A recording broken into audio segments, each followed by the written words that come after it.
حضرت رجبیه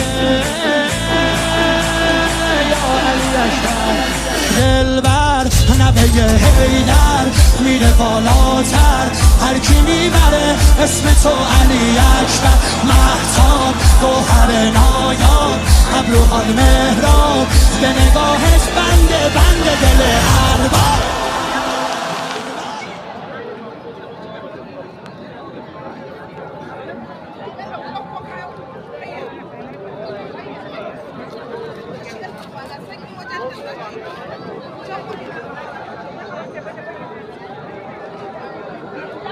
Thank you.